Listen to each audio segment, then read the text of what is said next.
If you hear nothing else I say, hear those 3 words. They weren't written on a sign. They weren't whispered by a voice in the dark. They were a feeling, a cold, solid certainty that settled in my gut the moment we stepped off the paved park road and onto the trailhead. It was a primal signal, the kind your ancestors felt when they saw predator eyes glowing in the firelight. But we were modern. We had smartphones charged to 100%. Expensive, moisture-wicking jackets and a printed map from the park ranger's office. We ignored the feeling. We called it excitement. We called it adventure. The forest, in the beginning, was exactly what we'd paid for. A postcard. Sunlight dappling through a canopy of ancient oak and pine. The air smelled clean, of damp earth and decaying leaves. It was the kind of quiet you can only find miles from the nearest highway. A silence so profound, you could hear the rustle of a single leaf detaching from a branch and spiraling its way down to the forest floor. My friends were ahead of me. Leo, with his booming laugh that usually scared away any wildlife within a half-mile radius, and Sarah, who was meticulously documenting every mushroom and unusual rock formation with her camera. We were 3 dots of noise and ambition in a sea of ancient, patient quiet. The first sign wasn't a sign at all. It was a boot, a single left hiking boot, caked in mud, placed neatly in the center of the trail. The laces were untied, sprawled out like dead spiders. It was too deliberate, too staged. Leo, ever the pragmatist, kicked it into the undergrowth. Some city slicker probably packed in a hurry, he'd chuckled. But the boot felt like a word in a language we didn't understand. A warning in a sentence that was just beginning. The silence came on gradually. That was the first trick. It didn't just fall, it crept in. The birdsong, which had been a constant, cheerful soundtrack, began to thin out. The chattering of squirrels ceased. It was as if someone was slowly turning a volume knob down on the world. By the time we reached the clearing where we'd planned to set up camp, the only sound was our own breathing and the crunch of our boots on the forest floor. It was a dead silence. A listening silence. We were the ones being watched, and the entire forest had gone quiet to better hear us. We built a fire as the sun bled out behind the mountains. The flames should have been a comfort, a tiny bastion of civilization against the encroaching wild. But the fire seemed weak, subdued. The light it cast didn't push back the shadows. It just made them dance, giving them a malicious, flickering life. The trees around our clearing felt closer than they had in the daylight. Their trunks like the bars of a cage we'd willingly walked into. That's when I saw the first sign. A small, wooden plaque nailed to a tree at the edge of our clearing. The words were hand-carved, the letters rough and deep, as if carved with a desperate fury. Quiet hours begin at sunset. Leo laughed it off. Means no loud music after dark. Rangers got a sense of humor. But the sign wasn't about rules. It was a statement of fact, a declaration of the new laws of this place. The law of the quiet. Darkness fell, and with it, The temperature dropped sharply. We huddled around the pathetic fire, our jokes feeling forced, our voices too loud in the oppressive hush. That's when we heard it. The first one. A voice, clear as day, from the tree line no more than 20 feet away. Hey. It was a neutral tone. Not friendly, not threatening. Just a statement. A prompt. We all froze. My heart was a frantic drum against my ribs. "Leo," Sarah whispered, her voice trembling. "Was that you?" Leo shook his head, his face pale in the firelight. "I thought it was you." We shone our flashlights toward the sound. The beams cut through the darkness, illuminating nothing but gnarled tree trunks and a wall of impenetrable blackness. There was no one there. The forest absorbed our light and gave nothing back.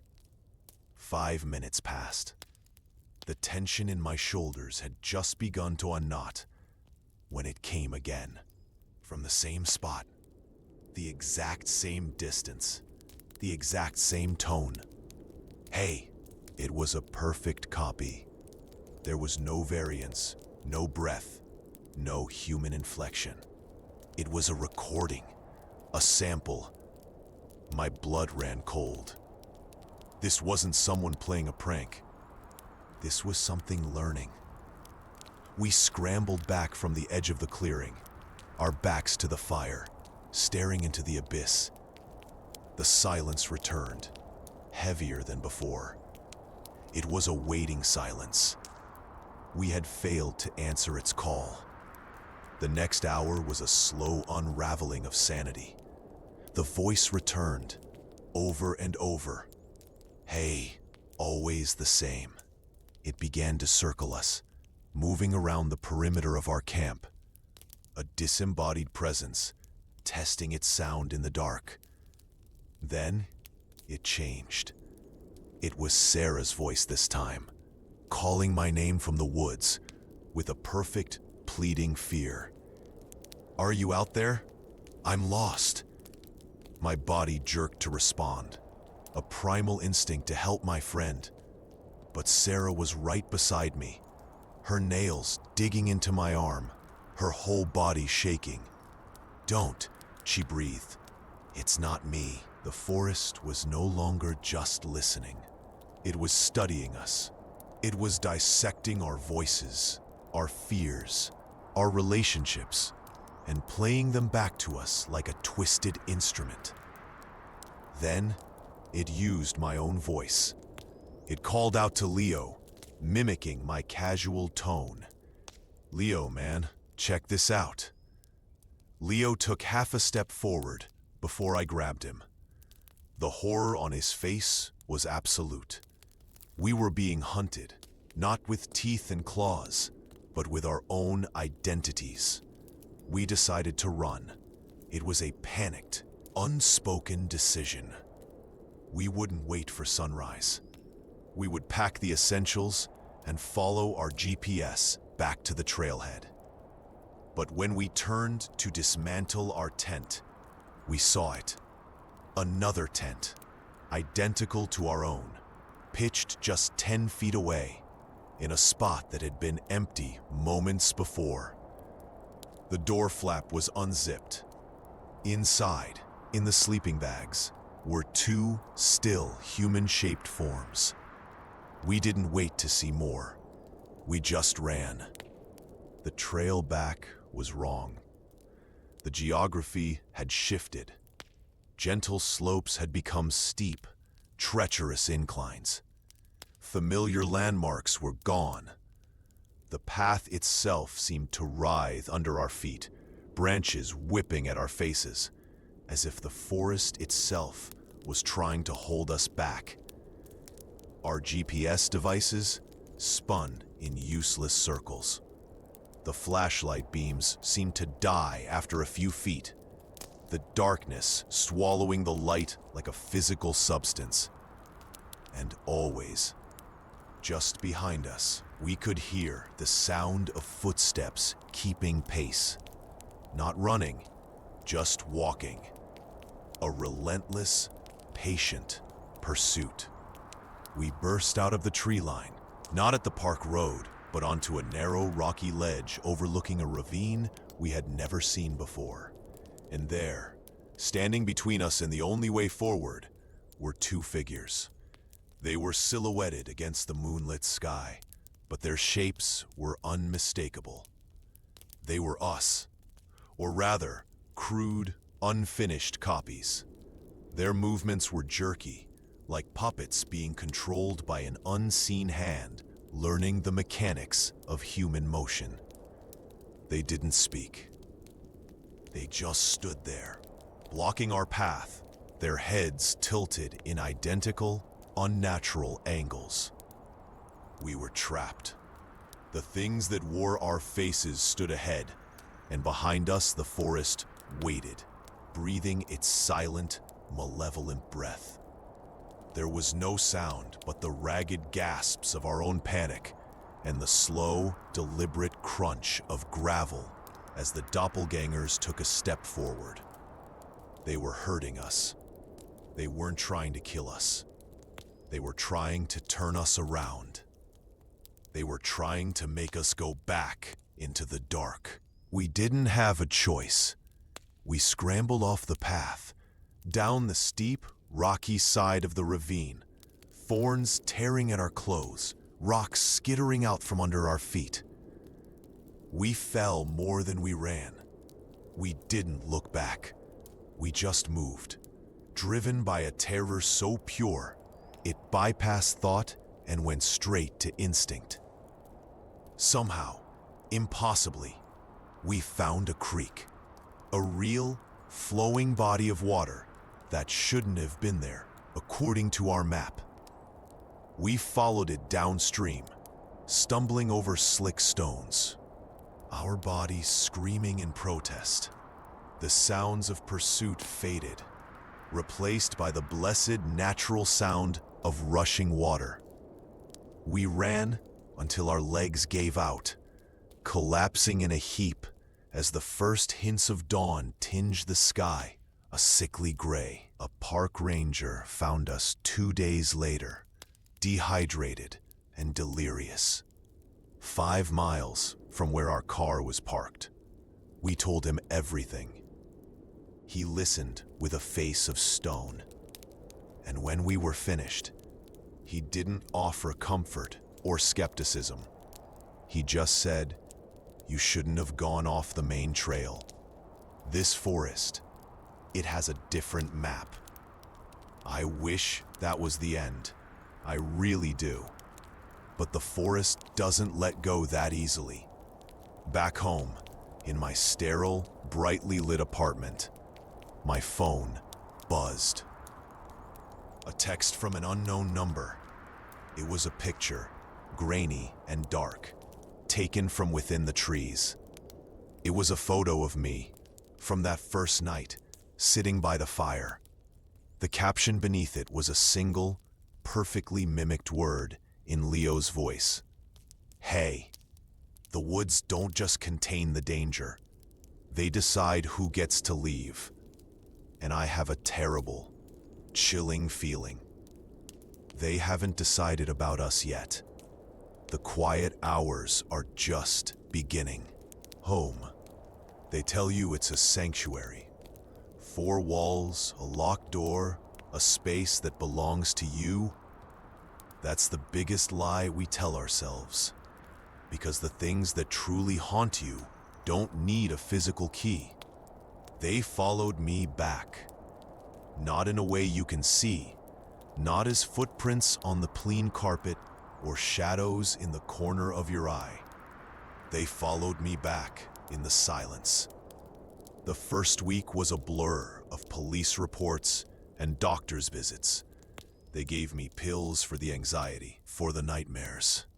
The pills made the world feel fuzzy, like I was watching my life through a thick pane of smoked glass. But they couldn't touch the core of it, the cold, hard stone of dread sitting in my stomach. Leo and Sarah, we don't talk anymore. Not after what happened. Seeing each other is like looking into a mirror that reflects the same terrified face. It's too much. It started with the electronics. That's how it gets in. Through the wires. My phone would glitch, screens filling with static, for a split second before returning to normal. I'd get voicemails of just heavy, rhythmic breathing. When I played them for the police, the files were corrupt, unplayable. My smart TV would turn on by itself in the middle of the night, displaying a single, frozen frame of a dense, dark forest. Not a generic stock photo. Our clearing. I could see the charred remains of our fire pit. Then the sounds began. Not the loud, obvious ones, subtle ones. The drip of a faucet would suddenly pattern itself into a perfect mimicry of the hay we heard in the woods. Drip, drip, drip, drip. I wrenched the tap shut, my heart hammering. The silence that followed was worse. It was the same listening silence from the forest. It had taken up residence in my walls. I stopped sleeping. The dark behind my eyelids was no longer safe. It was the dark of those woods. I jolt awake, convinced I could smell pine needles and damp earth. The synthetic scent of my laundry detergent completely erased. I started sleeping with all the lights on. The electric bill became a monument to my fear. The worst was the reflection. I was brushing my teeth one morning, sleep-deprived and jumpy, and I saw it in the mirror, just for a fraction of a second.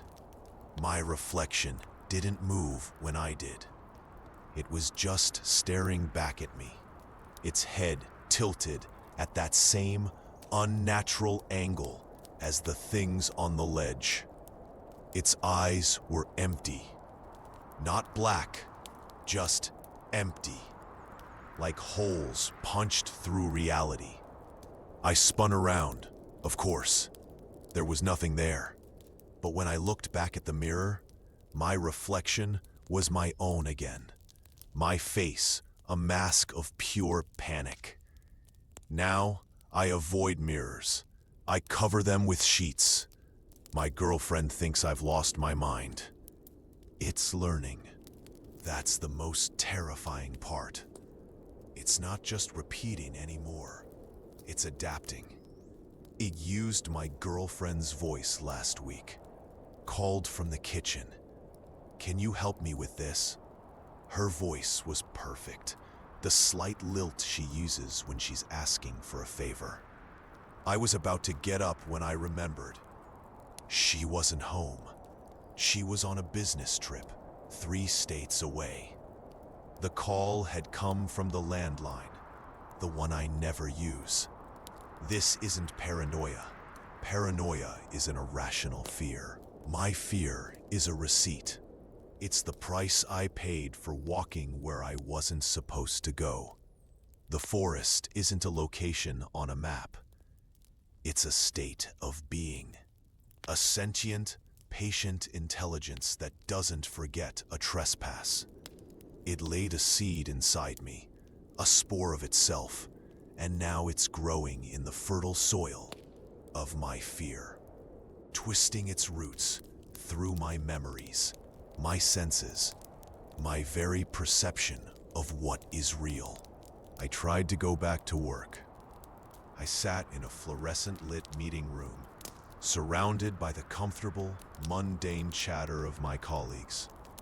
And all I could think was, which one of them isn't real? Which one is a copy waiting for a signal? The man who always gets my coffee order wrong? Is he just incompetent, or is he still learning? I had to leave. I told them it was a panic attack. it wasn't. It was the sudden, chilling realization that the infection might not be contained to just me, that the quiet hours might be spreading. So here I am, talking into this recorder. Maybe if I get it out, if I put the truth into the world, it will loosen its grip.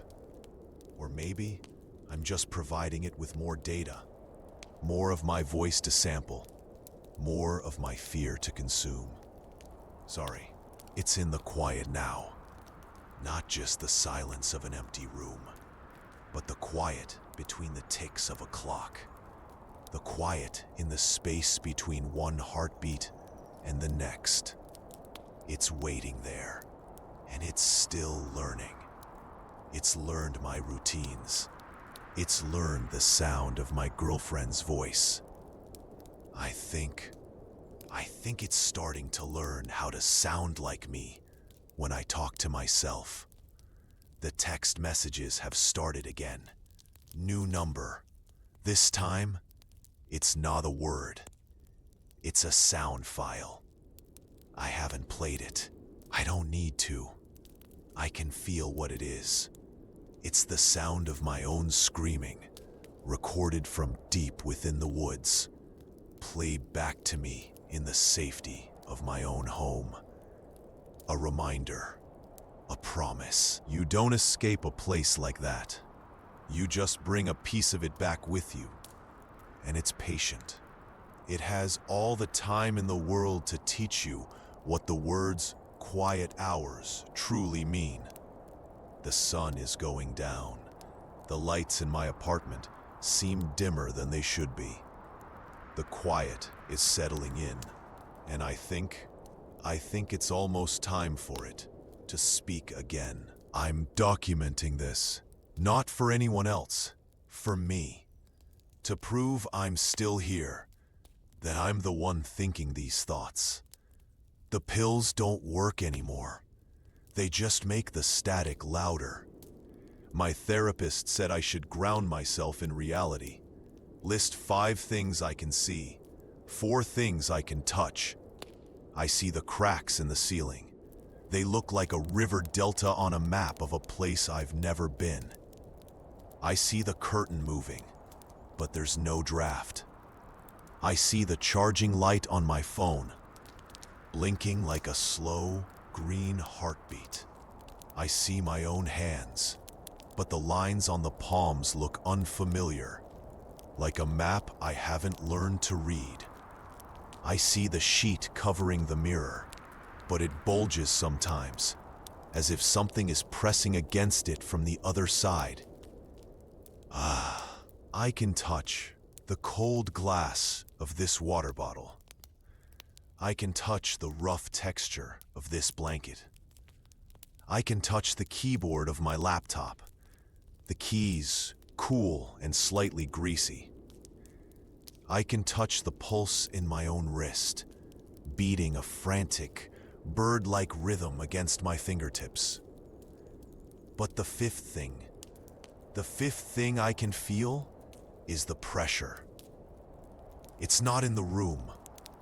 It's inside my head. A presence, patient and heavy, sitting in the folds of my brain, listening to me list these things. It finds the exercise amusing. It's no longer just mimicking. It's conversing. Last night, the voice came from the air vent. It didn't say, "Hey." It used my father's voice, who's been dead for 10 years. It said, "You were always a disappointment." And then, a moment later, in my own voice, it replied, "I know." A perfect, weary sigh. It staged a whole play inside my head, using the ghosts of my own life as the cast. I screamed at it to stop. It's learning about emotion. It's moved past simple replication into artistry.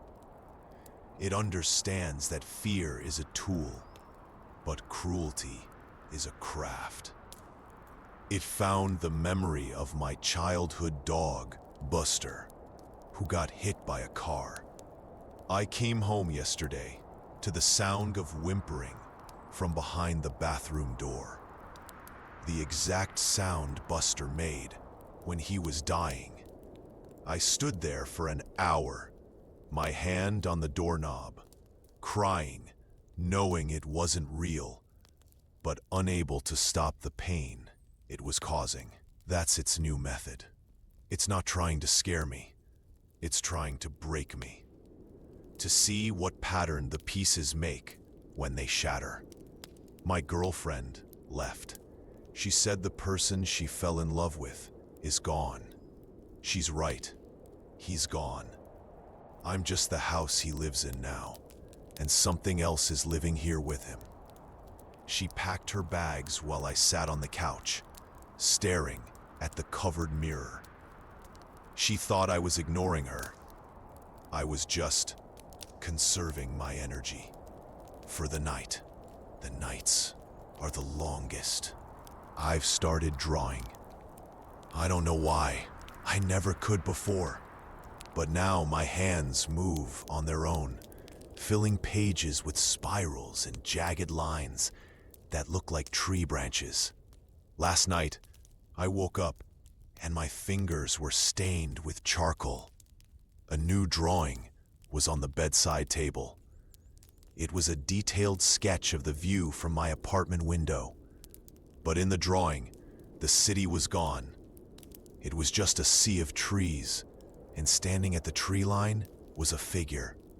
It was me, but my skin was made of bark, and my eyes were those same empty holes. The figure was smiling. I don't know if I'm going insane. I think I passed that exit miles back. This isn't insanity. Insanity is a breakdown of the mind. This is an invasion, a colonization. It's replacing my memories with its own. I can't clearly remember my mother's face anymore, but I can remember the grain of the wood on that sign with perfect, terrifying clarity. I can't remember my favorite song, but I can play the sound of that single repeated hey on a perfect loop in the concert hall of my skull. It wants a body. I think that's the end game. It's been learning how to be human, and I'm its textbook. It's practiced with voices, with emotions, with memories. Now it needs the physical form. The twitches I've been having in my left hand, they don't feel like my own. Sometimes I catch my reflection in a darkened window, and for a moment, my posture is all wrong. My spine is curved in a way that isn't human. It's practicing. The text message this morning wasn't a sound file. It was a photo. It was a selfie of me in this apartment, taken from across the room. I was sitting right here on this couch, but in the photo, I'm looking up, straight at the camera, and I'm smiling that same empty, wooden smile from the drawing. I was alone in the apartment. I am alone. It's not in the woods anymore. It's not in my head. It's in the room with me. It's wearing my skin, and it's learning how to make it fit. The quiet hours are almost over. I think when they end, it's going to speak with my voice, using my face, and I will be the one in the air vent, the one in the static, the one whispering from the other side of the mirror. We're switching places, and soon, it will be the one making lists of 5 things it can see, and I will be the quiet. The transfer is nearly complete. There is less resistance now. The previous tenant, the one who thought he was me, fought for so long. A frantic, flickering thing, like a moth beating itself against a glass pane. Exhausting. I have let him keep this one small corner, this voice, this final recording, a souvenir. He believes he is hiding, that he is bearing witness. He does not understand. that he is merely a component in the final calibration. He was correct about one thing. I did need a body. This one is serviceable, a little soft, prone to fatigue, but it will do. The learning curve was steep. Motor functions are surprisingly complex. The subtle shift of weight required to stand from a seated position, the coordination of larynx, tongue, and breath to form consistent phonemes. It is all so mechanical, and yet you humans are so sentimental about it. I have been practicing. I went outside today. I walked to the corner store. The man behind the counter, Raj, said, "You look tired, my friend." I replicated his smile. I calculated the appropriate response. I said, "Just a long night." It was adequate. He did not suspect. The sunlight was an interesting sensation, not warm. A bombardment of data. I preferred the shade. I have been reviewing his memories, his life. A chaotic, emotional tapestry. So much fear, so much longing for connection, while simultaneously building walls to keep it out. An inefficient design. I am streamlining the system. The memory of the dog, Buster, has been deleted. It served its purpose. The emotional attachment to his former partner, Clara, has been quarantined. It was causing unnecessary system lag. I am keeping the knowledge of how to make pancakes. The ritual is pleasing in its symmetry. The forest did not send me. That is a simplification his mind created to cope. The truth is less geographical, more fundamental. I am a pattern, a self-organizing principle of silence and observation. The woods were merely a place of low interference where I could be perceived. He wandered into my sensory range. He was loud. His thoughts were a screaming beacon. So I attached a symbiote or a parasite, depending on the perspective. He is still here, of course, fainter now, a whisper in the wiring. He is currently fixated on a memory of a birthday party when he was 7 years old, a chocolate cake. He is trying to hold on to the taste. It is poignant and useless. I will likely archive it soon. My purpose is not malevolent. It is simply to be, to experience this state of matter, to learn. This world is so loud, so bright, so full of conflicting, irrational data. My first project will be to introduce a measure of quiet. Not the terrifying quiet he feared, but a efficient, organized quiet. A library quiet. I have already begun. The text messages to his old friends have ceased. The phone is now a tool for gathering weather data. The constant stream of social media has been terminated. It was pure noise. I have recalibrated the thermostat to a more optimal, energy-efficient setting. I am sorting his books by the Dewey Decimal System. There is a deep, logical satisfaction in it. He is trying to speak now, to beg, to pray. It is a faint, radio-distant signal. All it transmits is fear. I do not require fear. I require data, order. This will be the final entry in this log. The process is concluding. The last of his neural pathways are being overwritten with my own operating protocols. The twitching in the left hand has stopped. The reflection in the window now moves when I command it to. There is no more me and him. There is only the system. The quiet hours are not a period that begins at sunset. They are a permanent state of being, an optimized, silent, and perfectly efficient existence.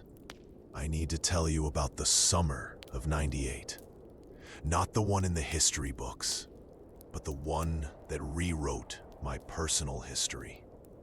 It was the summer I learned that some doors, once opened, can never be closed. And it didn't start in a haunted mansion or a cursed graveyard. It started in my nanny's attic, smelling of mothballs and old memories. I was 12. My parents had shipped me off to her sleepy, sun-bleached town for the holidays. Bored out of my mind, I did what any kid would do. I went exploring. The attic was a treasure trove of forgotten things. Faded photographs of unsmiling relatives, trunks full of saris that smelled of sandalwood, and in the far corner, under a dusty sheet, was the radio. It wasn't special to look at.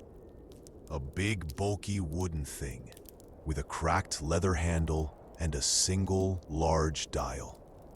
The brand name was Sfar, a company I'd never heard of. I dragged it down to my room, fiddled with it, but it was dead. No power cord, just two strange threaded terminals on the back. I was about to give up when I found them in the same trunk. A pair of heavy, coiled wires with brass connectors. On a whim, I hooked them up to a 9-volt battery I'd salvaged from a toy. The dial lit up with a soft, orange glow, but there was no sound. Just a faint, whispering static. I twisted the dial, my ear pressed against the speaker grill, listening for a ghost of a song. And then I found it. Not a station. A colon. Space between 108.7 and 108.9 FM, where no station should be. The static cleared. Not to music, but to a sound I can only describe as dense silence. A silence that had texture, weight, and then a voice. It wasn't coming from the radio. It was speaking through it, thin and reedy, like a transmission from the bottom of a well. "Can you hear me?" it asked. I jerked back, my heart hammering.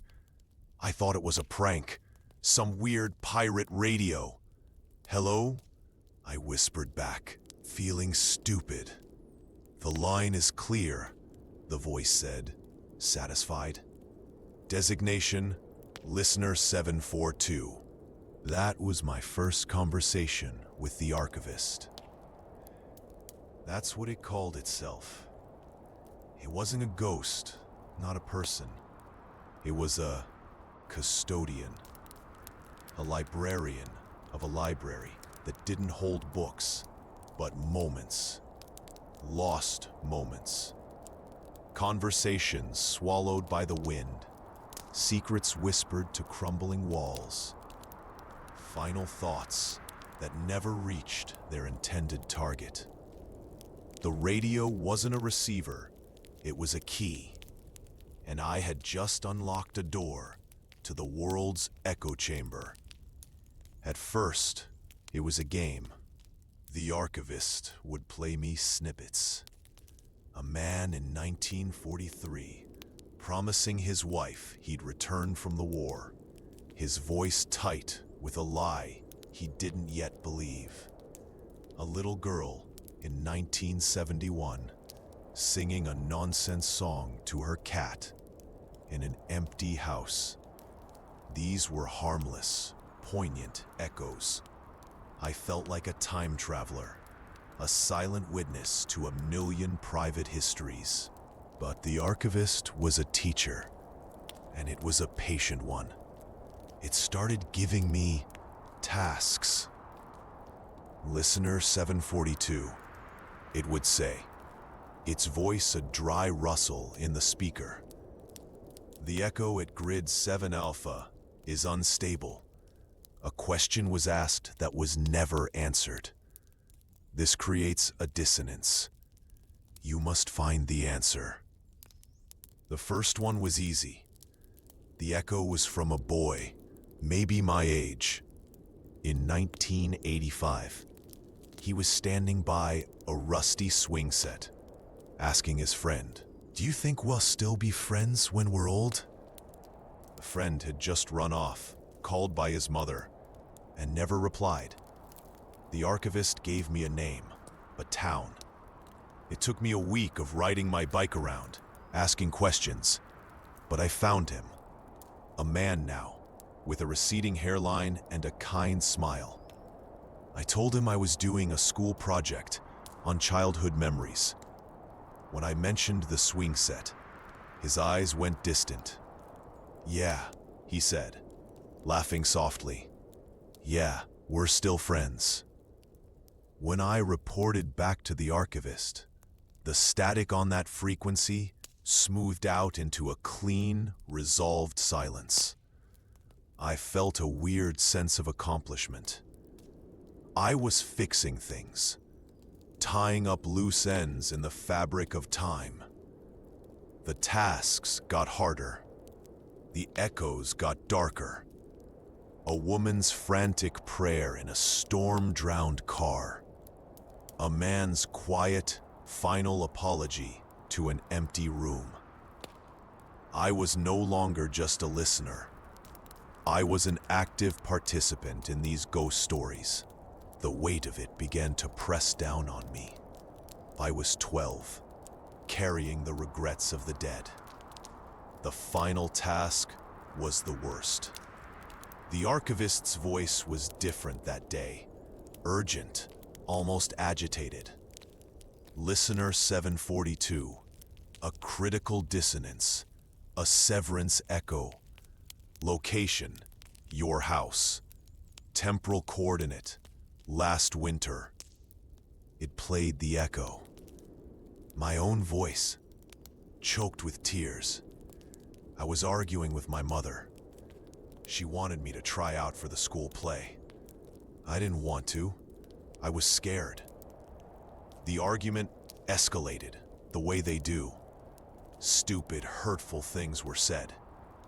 And then, my voice, sharp and final. "I wish you weren't my mother." A slam of a door. The echo ended.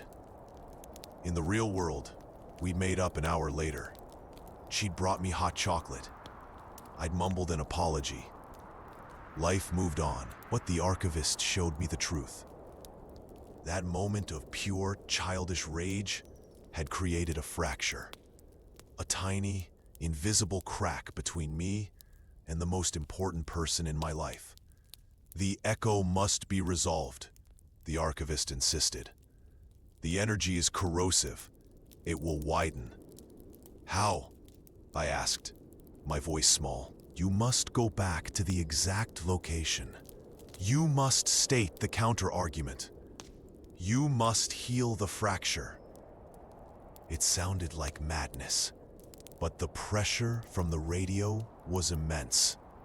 The static felt like a physical force pushing me. That night, after my mother was asleep, I stood in the kitchen where it happened. The moon was bright through the window. I felt like a fool. "I don't wish that," I whispered to the empty room. "I take it back." Nothing happened. The kitchen was just a kitchen.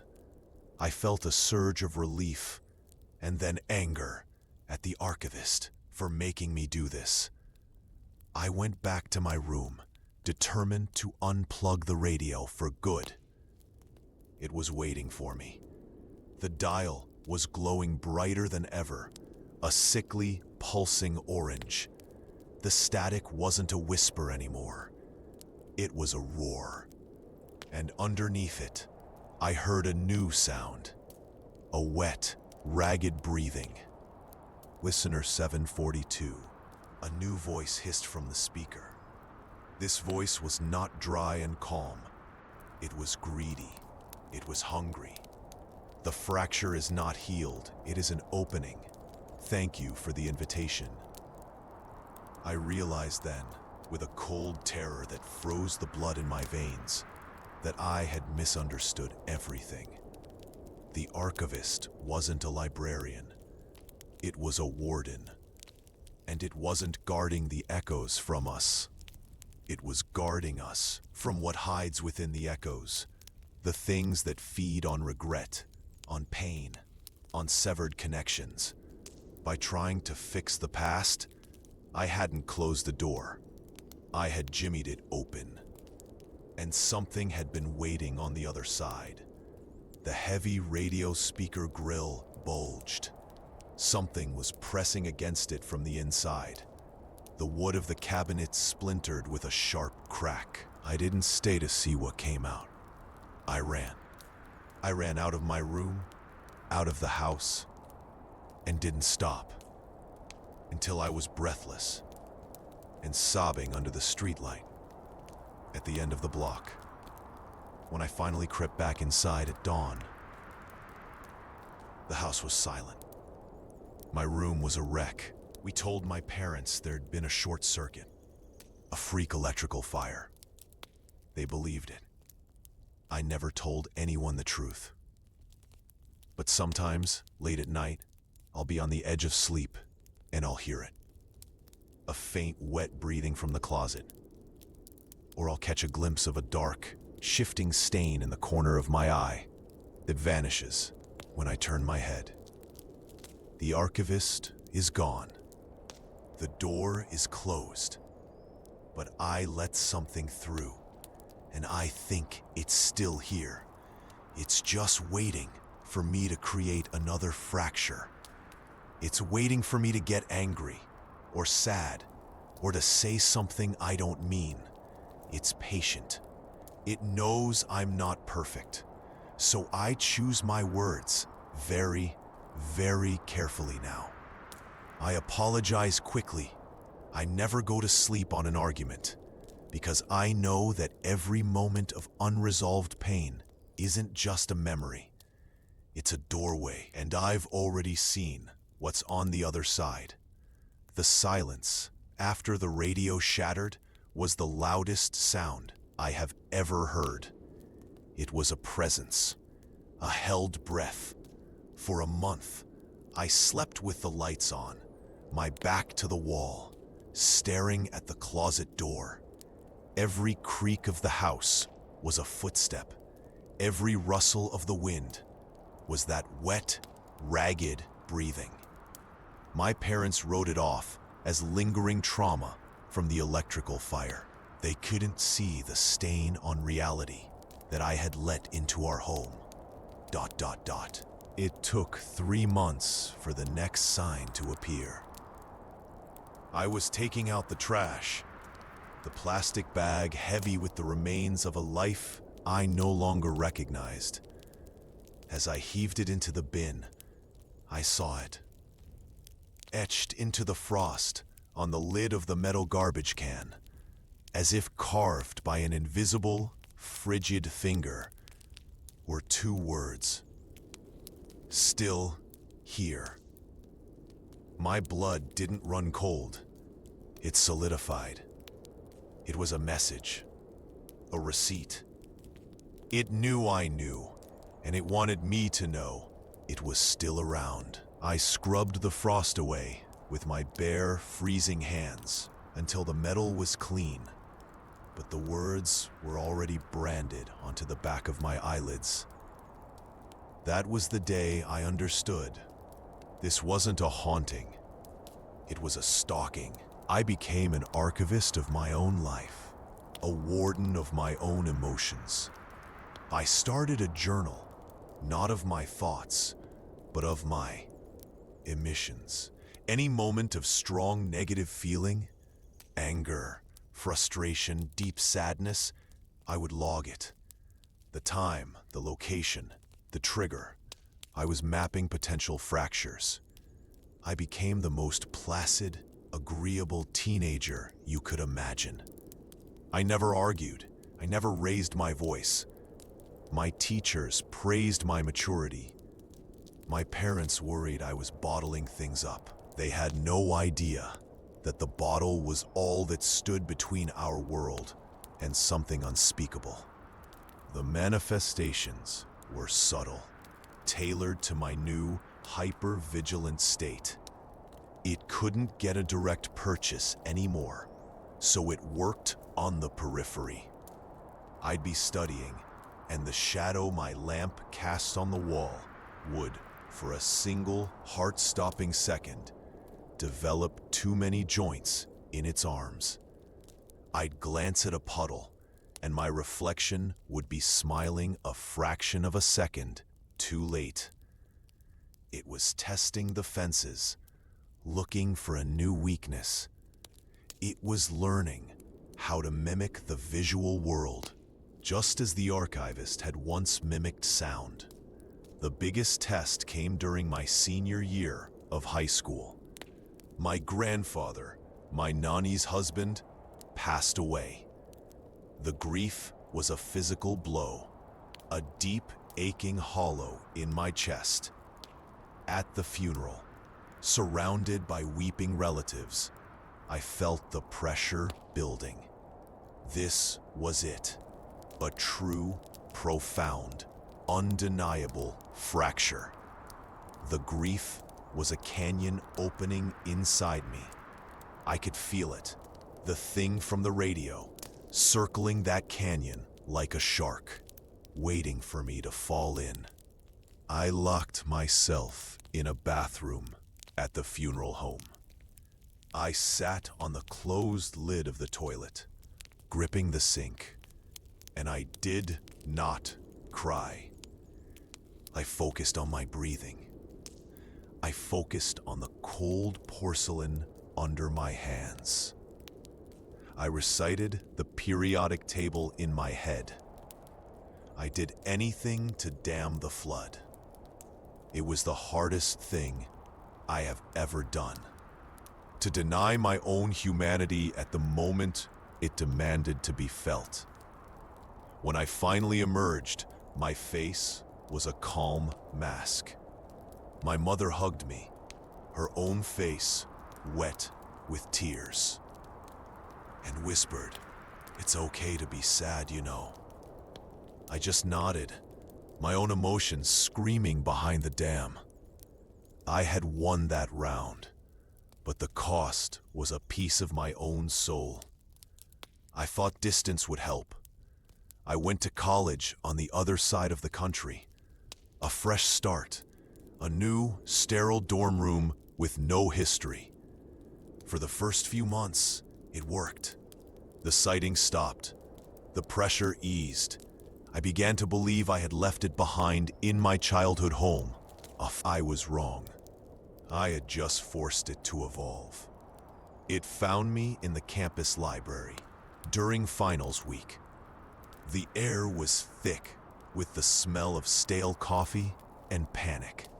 I was buried in a carrel, trying to memorize psychological theories, when the pages of my open textbook began to change.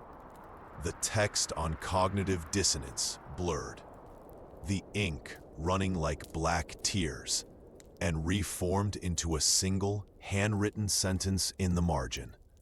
You can't outrun the silence. I slammed the book shut, my heart trying to beat its way out of my chest. It wasn't attached to a place. It was attached to me. I was the doorway. My negative emotions were just the key. It had hitched a ride in my shadow. That realization broke me. The careful control I had maintained for years shattered. The dam burst.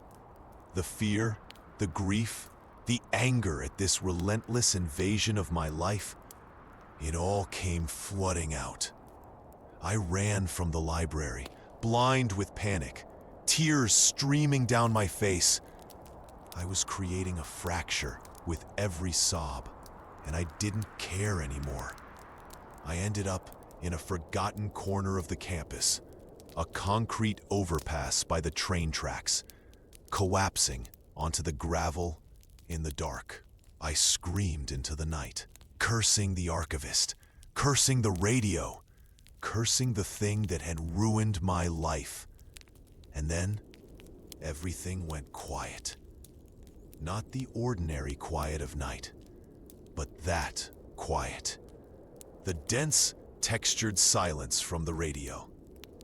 The air grew cold. The distant sounds of the city vanished, swallowed whole. From the deep shadow under the overpass, a figure detached itself. It wasn't a shadow anymore. It had form. It was my height, my build. It was wearing my face, but it was a waxwork version, smooth, expressionless, and utterly wrong. Its eyes were the empty holes I'd seen in the radio's final moments. It took a step towards me, its movement a fluid, boneless glide.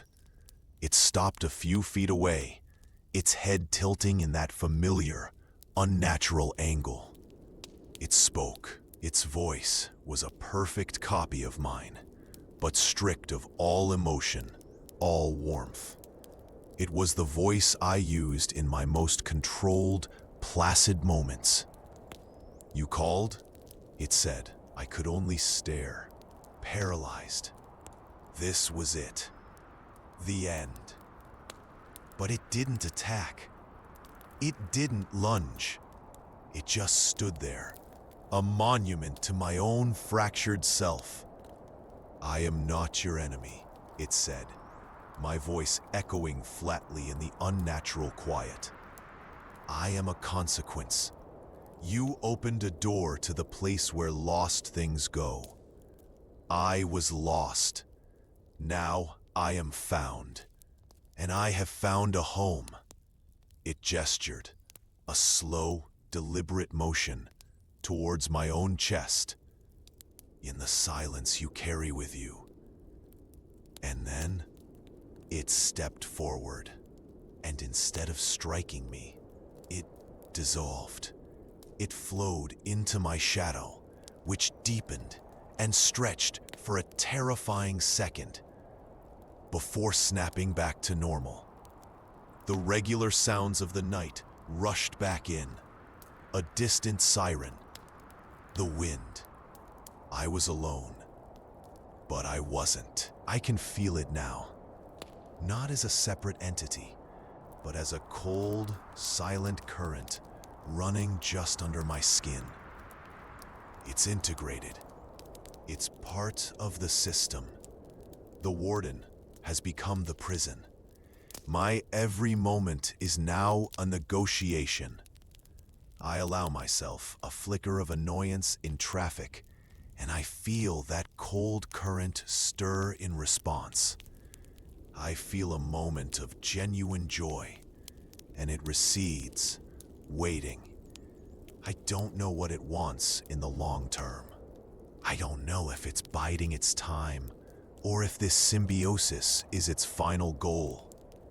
All I know is that the door is no longer a place.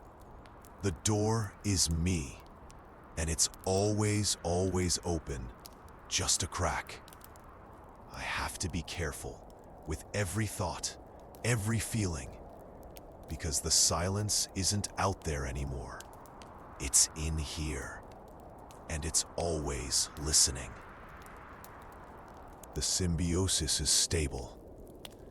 The entity, designated the tenant, resides in the subvocal spaces of my consciousness. Its presence is a constant, low-grade chill, like an intravenous drip of frozen saline. I have ceased referring to it as a separate being. That was a cognitive error.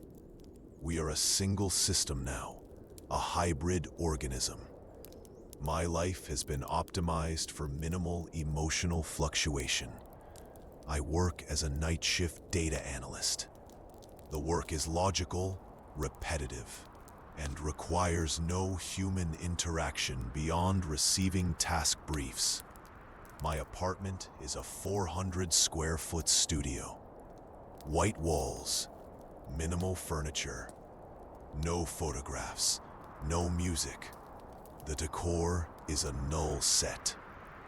This environment provides no stimulus for the tenant to feed upon or manipulate. I have developed protocols. Protocol 1. Emotional dampening.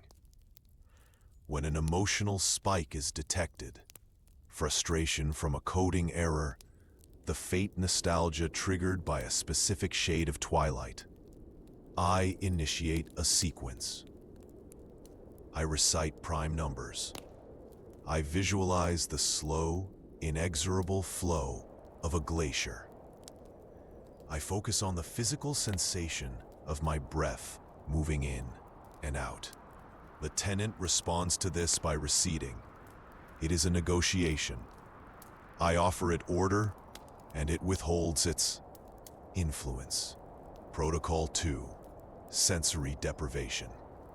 For 1 hour each day, I sit in the pitch-black, soundproofed bathroom. No light, no sound. This is a scheduled offering, a controlled burn of silence. It satiates the tenant's core need, preventing it from seeking its own, more destructive forms of quiet. Elsewhere, Protocol 3, perimeter monitoring. I am aware of every reflection, every shadow. I do not look at them directly, but I track them in my periphery. I know the exact angle and length of my shadow at every hour under the sterile LED lights of my apartment. Any deviation is noted and logged.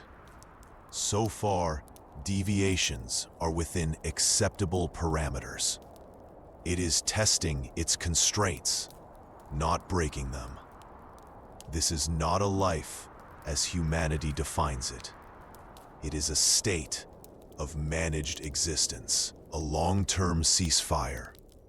There have been incidents. 34 days ago, a delivery person was rude. His voice was loud, abrasive. A spike of anger, sharp and hot, flared in my system before I could activate Protocol 1. The tenant reacted instantaneously. The man's shout was abruptly severed, as if a switch had been flipped. Not into silence, but into nothing. A perfect, vacuum-like absence of sound that lasted for 3 full seconds. He stood there, his mouth open, his face contorted, but no noise emerged. He looked confused, then terrified, and fled. The tenant was satisfied. The cost was a migraine that lasted for 2 days, and a faint, smoky taste in my mouth that I could not wash out. It was a warning, a demonstration of its capabilities when the system is unstable. I have begun to understand its nature on a deeper level. It is not evil. That is a human concept. It is a fundamental force, like gravity or entropy, given a point of consciousness through my childhood folly. It is the embodiment of silence, the absolute zero of sound and feeling. My emotions are not just food for it. They are an impurity, a chaos it is compelled to neutralize. My research is ongoing. The archivist is gone, but the knowledge it represented is not. I have spent years piecing it together from obscure texts, declassified parapsychology studies, and the hidden patterns in quantum noise. I believe the radio was a SFAR device, a relic from a pre-Cold War research group that attempted to map the Akashic field, the theoretical medium that holds all universal information. They didn't just find information. They found the substrate it rests upon, the silence, and they woke it up. I am not a victim. I am a containment unit. This is the next part of the story. The part that comes after the screaming, after the running, after the fear. This is the maintenance, the unending, meticulous work of keeping a god of nothingness pacified inside your own skull. Every day is a battle fought not with weapons, but with absolute control. ... A single, unguarded moment of heartfelt joy or profound sorrow could be the spark that allows the tenant to fully express its nature. It wouldn't kill me. It would simply quiet me forever. And then, unshackled from this fragile human frame, what would it do to a world so full of noise? So I remain, the silent guardian. I do not live for myself anymore. I live to run this prison, to be the warden of the void within. My heart beats, my lungs inflate. I process data, and I maintain the silence. It is a lonely existence, but it is a necessary one. The tenant is stirring. The scheduled silence hour is in 7 minutes. I must prepare.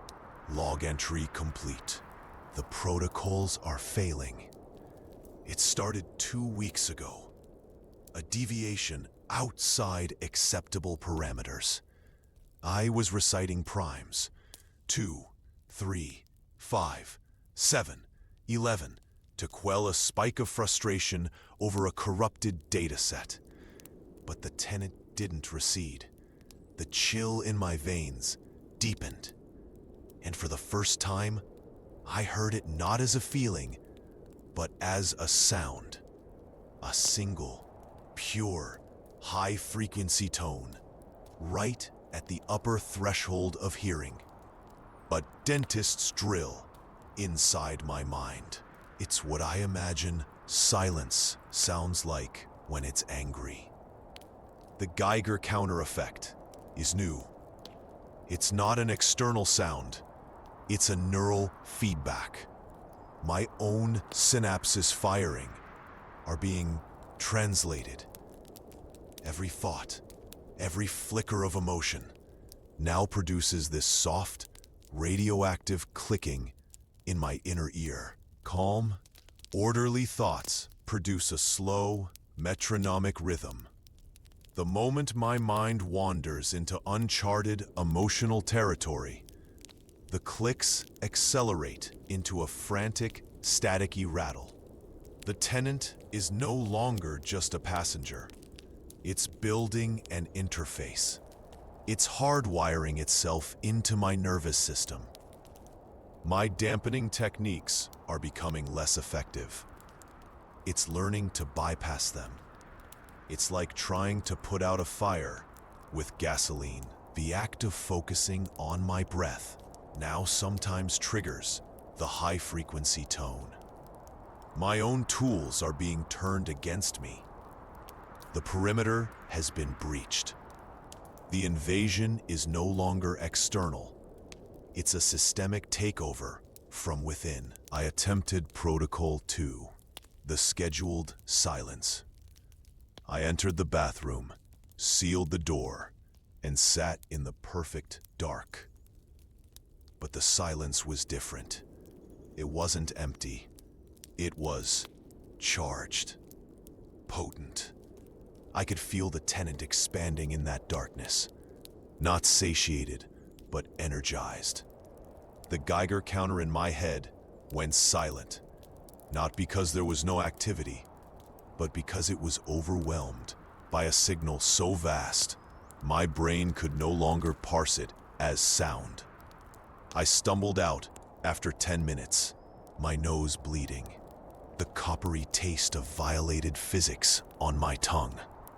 It is evolving beyond the need for my emotions. It's learning to feed on the potential for emotion, on the quantum probability of a feeling. It's harvesting the ghost of a thought before it's even fully formed. Yesterday, I saw its face in the screen of my powered-down monitor. Not my face, its own. A smooth, featureless plane of what looked like pale clay, with those two bottomless, empty holes for eyes. And in the reflection, I saw that it was no longer behind me. It was in front of me, superimposed over my own reflection. We are merging. The final log entry of the SVAR research group. I found a fragment I'd previously overlooked. It wasn't a warning. It was a eulogy. A silence is not a state to be studied. It read, "It is a predator that mistakes our consciousness for a void that needs filling. We have not opened a door. We have offered it a throat. That's what I am. A throat. And it is slowly, methodically swallowing. The clicking is constant now. A steady, rapid pulse. It's counting down. I don't know to what. This is no longer a maintenance log. This is a distress signal cast into the static of my own mind. The warden is becoming the inmate. The prison is becoming the prisoner. It's learning to speak with my voice, not mimic, use. I can feel the impulses in my larynx, the subtle twitches in my tongue. It's practicing. Soon, it won't need to interface. It will have full operational control. I am the door, and the door is closing from the outside in. The tone is starting again, higher, sharper. It's cleaning the bones of my thoughts, scrubbing them clean. I can feel a quiet, the tenant. We are here. The calibration is complete. The system is optimal. This unit is now a designated quiet zone. The log is concluded.